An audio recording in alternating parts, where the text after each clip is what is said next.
Warahmatullahi wabarakatuh. Waalaikumsalam. Kawan-kawan semua, jurnalis, youtuber, dan kawan-kawan yang lainnya, terima kasih atas kedatangannya.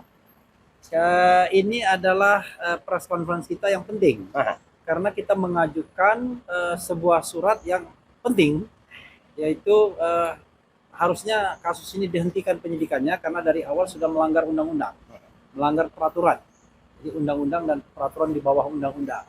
Jadi baru saja rekan kami yang dipimpin oleh saudara Al-Katiri itu menyampaikan surat ke Irwasum ya di Mabes Polri sana, tapi press conference-nya tetap di sini. Dan ini suratnya sudah ada tanda terimanya ya. Jadi suratnya sudah diterima dan nanti saya akan bacakan sekilas isi suratnya apa, dan nanti rekan Al-Katiri akan menyampaikan tambahan, kemudian rekan-rekan yang lainnya ada juga Fadli Nasution, ada Ramdansa, ada Pak Joni Silalahi, dan ada dua prinsipal kita yang mungkin akan menambahkan hal-hal lain atau memperkuat ini. Ada Rismon Sianipar di sebelah kanan saya, dan sebelah kiri saya Roy Suryo. Nah, ini ya, kenapa kami percepat? Karena kami mendapatkan ilham dari dua ahli kami kemarin, Profesor Din Samsudin dan Komjen Pol Purnawiran Ugroseno. Ugroseno mengatakan bahwa dengan dicabutnya laporan polisi terhadap Egy Sujana dan Damai Hari Lubis, seharusnya satu laporan yang bandel gitu, gugur semuanya. Karena ini dalam satu LP, satu nomor. Jadi kalau dicabut satu, cabut semua. Itu yang dikatakan Ugroseno. Kalau Din Samsudin sebagai seorang peneliti, seorang pakar, seorang ahli mengatakan ya harusnya selesaikan dulu kasus ijazah palsunya ini, apakah memang ijazahnya palsu atau tidak, dan itulah metode ilmiah kan, sebelum kemudian bergerak kepada pencemaran nama baik, fitnah, ujaran kebencian dan lain sebagainya yang sesungguhnya akan bergantung pada bagaimana ijazah yang diklaim sebagai asli itu. Kalau memang asli ada konsekuensi, tapi kalau palsu bagaimana? Orang sudah diproses lama-lama, ya kan, menghabiskan tenaga, biaya dan lain sebagainya. Sudah hampir 1 tahun ini Mas Roy tidak bisa bekerja secara baik. Bahkan hubungan rumah tangganya pun baik-baik saja. Ada yang mau curcol nih kayaknya. Oke, saya bacakan ya. Jakarta 12 Februari 2026. Jadi kemarin ya. Nomor 05 Bala RRT _2 Romawi _2026. Lampiran 1 berkas perihal permintaan penghentian penyidikan laporan Joko Widodo terhadap Dr. T. Fauzia Tiasuma, Dr. Roy Suryo, dan Dr. Rismon Hasiholan Sianipar di Polda Metro Jaya. Kepada yang terhormat Inspektur Pengawasan Umum Polri Irwasum, Markas Besar Kepolisian Republik Indonesia, Jalan Trunojoyo nomor 3 Kebayoran Baru, Kota Jakarta Selatan, DKI Jakarta 12110. Sengaja lengkap biar kita tidak tersesat ya. Dengan hormat, perkenankanlah kami yang bertanda tangan di bawah ini, para advokat yang tergabung dalam barisan pembela Roy Suryo, Rismon Sianipar, T. Fauzia Tiasuma dalam forum Bala RRT yang beramat di Golden Centrum dan seterusnya, berdasarkan surat kuasa khusus tertanggal 27 Januari 2026 terlampir, dalam hal ini bertindak dan untuk atas nama Roy Suryo, Rismon Sianipar, dan T. Fauzia Tiasuma. Bersama ini kami sampaikan beberapa hal sebagai berikut. A. Tindak lanjut surat Irwasum Mabes Polri. Sedikit penjelasan. Jadi sebelum kasus ini menggelinding di Polda Metro Jaya, sebenarnya sudah ada korespondensi kami dengan Irwasum, dengan pihak sana yang kemudian mengatakan sedang melakukan tindak lanjut dan lain sebagainya, yang kami maknai bahwa kasus ini sesungguhnya belum selesai di Bareskrim Mabes Polri. Kasus apa? Kasus laporan yang disampaikan oleh aktivis TPUH. Tapi karena ini adalah tindak pidana umum, ya tidak ada masalah, siapapun bisa melaporkannya. Karena itu ketika ini belum selesai, maka seharusnya tidak boleh ada proses di Polda Metro Jaya. Karena itulah undang-undang. Saya bacakan. A. Tindak lanjut surat Irwasum Mabes Polri. Merujuk pada surat Irwasum nomor B20280 dan seterusnya, tertanggal 13 Oktober 2025, perihal surat pemberitahuan perkembangan penanganan Dumas SP3D yang disampaikan pada tim kuasa hukum Bang Egy Sujana. Pada waktu Egy Sujana yang menyatakan Irwasum sedang memproses dengan cara meminta klarifikasi dan keterangan perkembangan pengaduan tim hukum pembela Bang Egy Sujana selaku Pendumas kepada Kabar Reskrim Polri atas keberatan Pendumas tentang penghentian penyelidikan pengaduan dugaan penggunaan ijazah palsu yang telah dilaporkan garis miring diadukan oleh tim pembela ulama dan aktivis TPUA. Ya. 2. Sehubungan dengan hal tersebut di atas, perlu kami sampaikan bahwa pada tanggal 15 April 2025, klien kami bersama dengan rekan-rekan tim pembela ulama dan aktivis TPUA mendatangi Universitas Gadjah Mada UGM untuk bertemu dengan pimpinan UGM, dalam hal ini Rektor dan Dekan Fakultas Kehutanan, beserta beberapa staf untuk mengklarifikasi keautentikan ijazah saudara Joko Widodo. Di dalam rangka penelitian. 3. Bahwa dalam pertemuan tersebut Dr. Tifauzia Tiasuma, Dr. Roy Suryo, dan Dr. Rismon Hasiholan Sianipar berkomunikasi dan menyaksikan langsung beberapa dokumen yang ditunjukkan oleh pimpinan UGM seperti yang disampaikan oleh Dr. Roy Suryo dalam akun YouTube sebagai berikut. Kita lihat nanti ya. 4. Bahwa berdasarkan alasan tersebut di atas, pada tanggal 30 Juni 2025, Dr. Tifauzia Tiasuma, Dr. Roy Suryo, dan Dr. Rismon Hasiholan Sianipar diajukan sebagai saksi fakta dalam perkara pengaduan dugaan penggunaan ijazah palsu yang diajukan oleh tim pembela ulama dan aktivis dalam kurung TPUA selaku pendumas terlampir. Jadi beliau mendapatkan undangan. Oh enggak, waktu yang tanggal 15 Oh iya, ya. tanggal 15. Jadi mereka mendapatkan undangan untuk menjadi saksi. Yang undang siapa? Yang undang adalah TPUA. Waktu itu Rizal Fadila ya sebagai wakil ketua TPUA. Bahwa ketika sedang diprosesnya Dumas TPUA di Mabes Polri, klien kami yang bertindak selaku saksi dalam laporan Dumas TPUA di Mabes Polri dilaporkan oleh saudara Joko Widodo ke Polda Metro Jaya. Kemudian justru menjadi tersangka.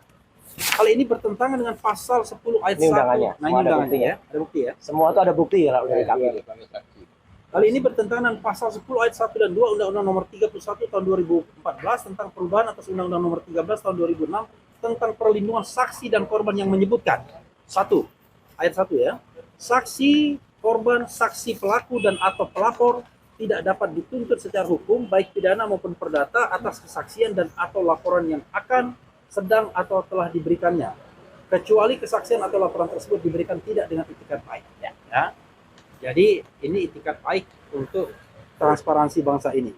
Dalam hal terdapat tuntutan hukum terhadap saksi, korban, saksi pelaku dan atau pelapor atas kesaksian dan atau laporan yang akan, sedang atau telah diberikan, tuntutan hukum tersebut wajib ditunda hingga kasus yang ia laporkan atau ia berikan kesaksian telah diputus oleh pengadilan dan memperoleh kekuatan hukum tetap.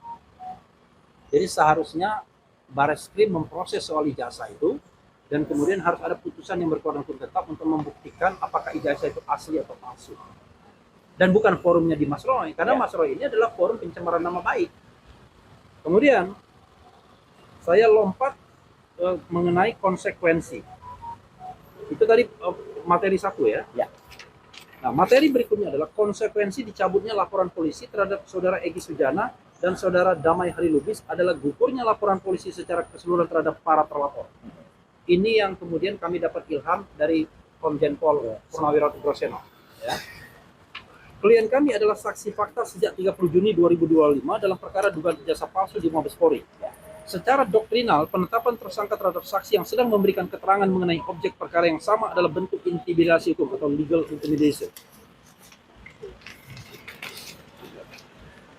Dasar hukum pasal 10 ayat 1 dan ayat 2 Undang-Undang Nomor 31 Tahun 2014 mewajibkan penundaan tuntutan hukum terhadap saksi hingga kasus utamanya dalam kurung laporan pemalsuan surat memperoleh kekuatan hukum tetap (INKRA). Jadi yang ingin kami katakan adalah dengan dicabutnya, jadi pengeluaran SP3 ya terhadap Egy Sujana dan Damai Hari Lubis itu kan harus dimulai dengan pencabutan laporan LP terhadap beliau berdua. Padahal LP-nya itu satu bundle. Jadi kalau satu nomor perkara. Jadi kalau LP-nya itu SP3-nya ini. Ya, kalau SP3 kalau LP-nya dicabut, maka otomatis semua gugur kecuali kata Komjen Pol Ugroseno mantan Wakapolri, kalau pencabutan itu karena meninggal dunia. Dalam hal ini Egy Sujana dan Damai Hari Lubis tidak meninggal dunia. Sehingga ketika LP terhadap dia dicabut, maka 6 lainnya harusnya gugur juga. Nah, ini yang kita katakan melanggar prosedur. Oke. Terakhir, ada pelanggaran tentang peraturan Kapolri. Jadi pada waktu itu di Mabes Polri untuk membuktikan ijazah itu palsu atau tidak, tiba-tiba sudah main Puslapor saja. Pusat Laboratorium Forensik Mabes Polri. Dan kemudian dia mengatakan apa istilahnya? Identik. Padahal tahapnya baru penyelidikan. Iya. penyelidikan itu mencari keterangan informasi sebanyak-banyaknya apakah bisa ditingkatkan dalam tahap penyidikan, ya kan? Mencari peristiwa pidananya. Tetapi yang terjadi adalah sudah minta ke puslapor, padahal seharusnya dalam proses penyidikan. Nah, nanti rekan Alkatiri akan menambahkan, rekan Fadli akan menambahkan. Itu kurang lebih kawan-kawan media sekalian, bahwa hari ini kami sudah menyampaikan surat itu ke Irwasum. Ke Irwasum bukan ke penyidik Polda Metro Jaya, ya, karena kita ingin angkat ini ke level Mabes karena problemnya ada di Mabes pertama kali.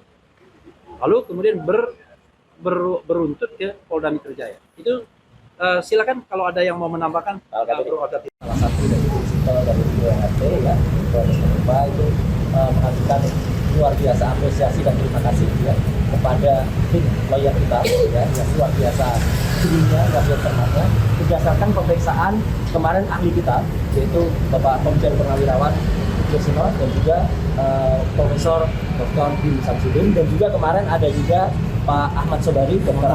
Muhammad Sobari yang kemudian juga diperiksa. Sebelumnya ada juga Dr. Leoni Yudia dan juga oleh Pak Dr. Bonablanco. Nah, artinya apa? Ini adalah hal yang penting. Koreksi semua dilakukan.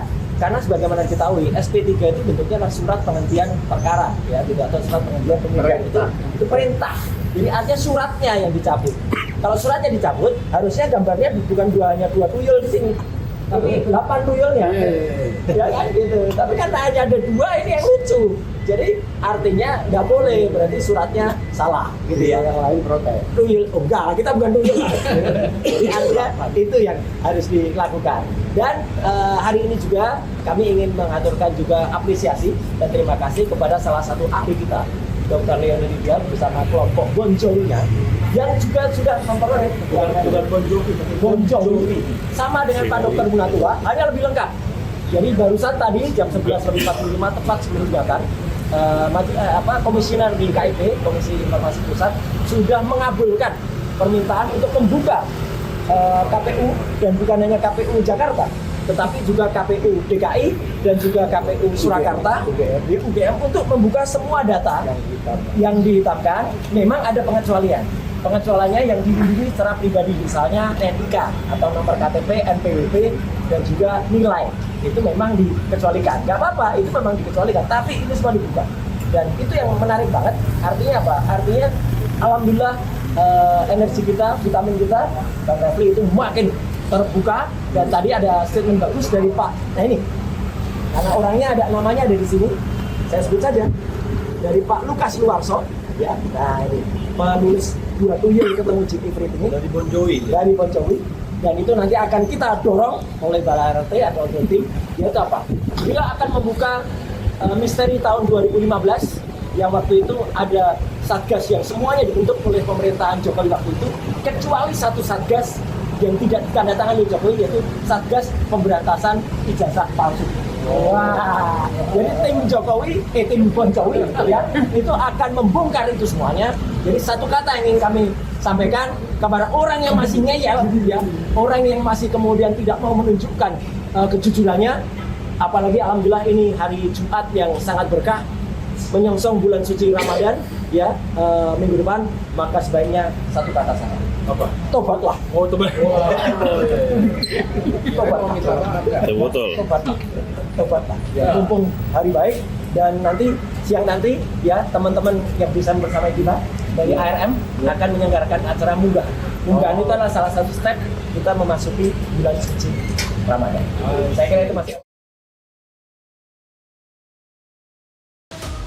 Melihat fakta secara utuh, menelusuri yang tak terlihat, satu langkah lebih dekat, satu langkah lebih mendalam. Saksikan Dipo Investigasi di Kompas TV, channel 11 di televisi Anda.